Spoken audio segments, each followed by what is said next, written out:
ഇടുക്കി ചൊക്രമുടിയിലെ ഭൂമി കയ്യേറ്റത്തിൽ അന്വേഷണം പ്രഖ്യാപിച്ച റവന്യൂ മന്ത്രി കെ രാജൻ. അനധികൃതമായി കയ്യേറി നിർമ്മാണം നടക്കുന്നുവെന്ന പരാതിയിലാണ് നടപടി.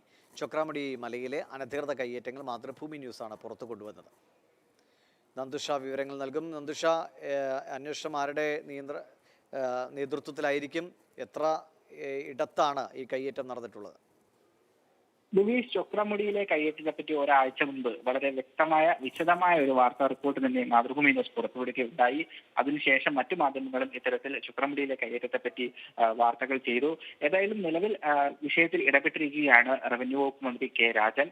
ജില്ലാ കളക്ടറോട് ഒരാഴ്ചക്കുള്ളിൽ ചൊക്രമുടിയിലെ കയ്യേറ്റത്തെ പറ്റി വിശദമായി പഠിച്ച് റിപ്പോർട്ട് നൽകാനാണ് റവന്യൂ വകുപ്പ് മന്ത്രി പറഞ്ഞിരിക്കുന്നത്.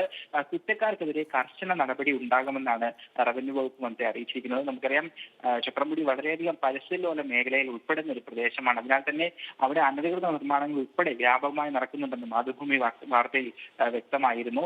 ഈ വിഷയത്തിൽ പൊതുജനങ്ങൾക്കിടയിൽ നിന്നും വിവിധ രാഷ്ട്രീയ സംഘടനകൾക്കിടയിൽ നിന്നും വ്യാപകമായ പ്രതിഷേധം ഉയർന്നു വന്ന സാഹചര്യത്തിലായിരുന്നു ഇപ്പോൾ വീണ്ടും റവന്യൂ വകുപ്പ് മന്ത്രി കൂടുതൽ ശക്തമായ വിഷയത്തിൽ ഇടപെട്ട് ജില്ലാ കളക്ടർ തന്നെ ഇതിന്റെ അന്വേഷണ ചുമതല ഏൽപ്പിച്ചിരിക്കുന്നത്. ഏതായാലും ഒരാഴ്ചക്കുള്ളിൽ വിഷയത്തിലെ റിപ്പോർട്ട് ജില്ലാ കളക്ടർ റവന്യൂ വകുപ്പ് മന്ത്രിക്ക് സമർപ്പിക്കും. ഇതിൽ ഉൾപ്പെടുന്ന എല്ലാ അനധികൃത കയ്യേറ്റങ്ങളും ഒഴിപ്പിക്കുന്നതും അവർക്കെതിരെ കർശനമായ നടപടി സ്വീകരിക്കുന്ന ഉൾപ്പെടെയുള്ള കാര്യങ്ങൾ ഉണ്ടാകുമെന്ന് തന്നെയാണ് റവന്യൂ വകുപ്പ് മന്ത്രി ഉത്തരവിലൂടെ അറിയിച്ചിരിക്കുന്നത്. ദിലീഷ്, ശരി.